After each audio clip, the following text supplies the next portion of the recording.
আমাদের সবার পূজনীয় রামসুন্দর গোস্বামী বাবাজির সমাধি মন্দিরে ভোগ নিবেদন করা হবে। নমস্কার, আমি স্বপ্না। দেশ এবং দেশের বাইরে যে যেখান থেকে ভিডিওটি দেখছেন, আপনাদের সবাইকে অনেক অনেক শুভেচ্ছা। স্বপ্নাস ব্লগে সবার আমন্ত্রণ। সোমা, রিয়া ওরা দুই বোন পূজার জোগাড় করছে। হ্যাঁ থাক। ওই কলাগুন দিবি সাকুর উর্ফে প্রথমে নারিকেল দিমু বুঝতে উর্ফে দি হিয়ার হরে দিমু চিনি, তারপরে এবারে কলাগুন ছোট ছোট করে কাটি দিমু।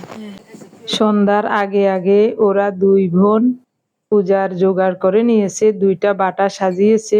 আমি জায়গাটা পরিষ্কার করে নিচ্ছি। কিছুক্ষণ পরে ওরা দুই বোন সমাধি মন্দিরে পূজার দুইটা বাটা নিয়ে চলে যাবে। সাথে ধূপ দীপ তো থাকবেই এবং পূজার দক্ষিণাও থাকবে। এক বাটাতে আপেল, কমলা, শসা নিয়েছে।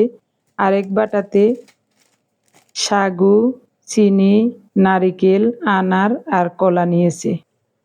মিষ্টিগুলো কার্টন সহ নিয়ে যাবে। সাথে মোমবাতি, ধূপকাঠিও নিতে হবে। তো আমি সব গুছিয়ে দিচ্ছি।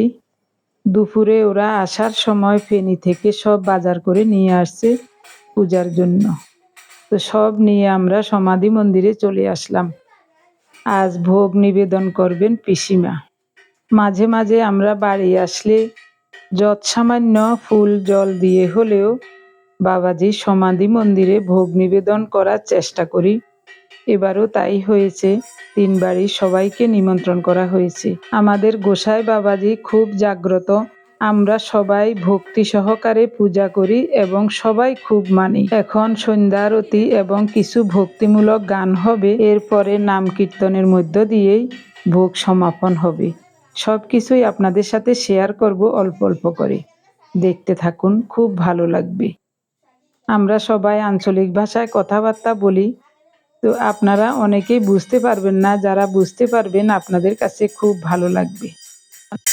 আমার প্রিয় ভাই বোন, বন্ধু স্বজন, আপনারা যারা প্রতিনিয়ত ভালোবেসে আমাদের ভিডিওগুলি দেখে যাচ্ছেন এবং ভিডিও দেখে সুন্দর ও গঠনমূলক কমেন্টস করে আমাকে কাজ করার শক্তি এবং সাহস জুগিয়ে যাচ্ছেন, আমি আপনাদের সবাইকে জানাই অজস্র অজস্র ধন্যবাদ, অভিনন্দন এবং কৃতজ্ঞতা।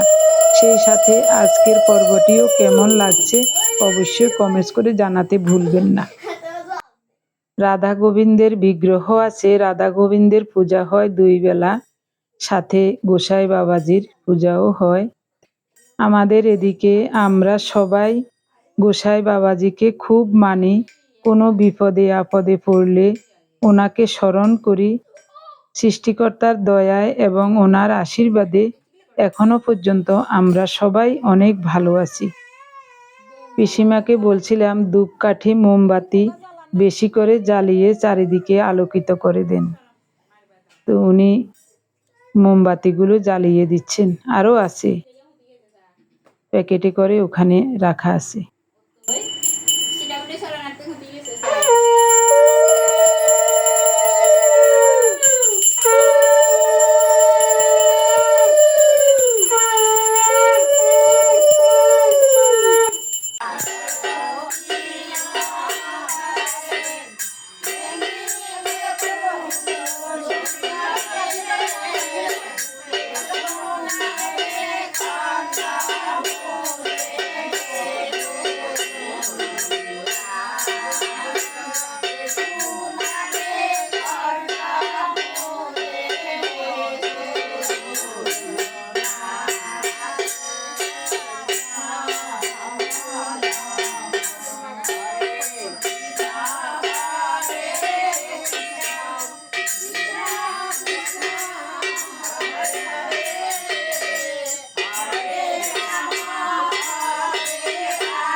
প্রায় 1.5 ঘন্টার মতো কীর্তন হয়েছে, আনন্দ হয়েছে।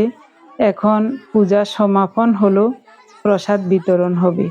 আমাদের এদিকে অনেক মানুষ, 3 বাড়িতে অনেক মানুষই বসবাস করেন। মোটামুটি সব ঘর থেকে সবাই আসছেন, এজন্যই দেখতেও ভালো লাগছে, মনে খুব আনন্দ লাগছে। এখন একটু বুঝে শুনে প্রসাদ বিতরণ করতে হবে, যেন সবাই সমপরিমাণে পায়। প্রথমে দেব সাগুর প্রসাদ, এরপরে ফল প্রসাদ, তারপরেই দেব মিষ্টি।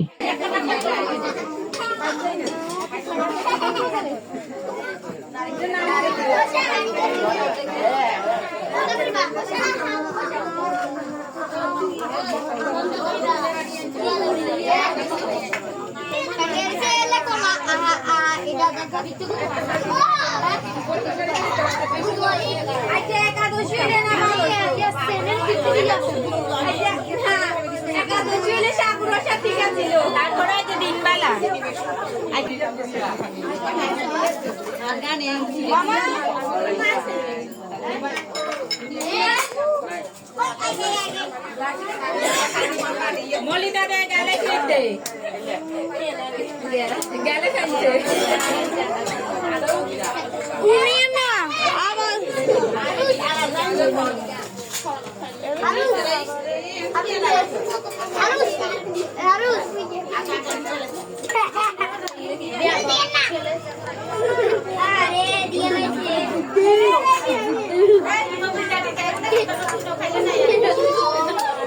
আমার প্রিয় ভাই বোন, বন্ধু স্বজন, ভিডিওটি কেমন লেগেছে অবশ্যই কমেন্টস করে জানাতে ভুলবেন না। সবাই ভালো থাকুন, সুস্থ থাকুন, দেখা হবে আগামী পর্বে। ধন্যবাদ সবাইকে।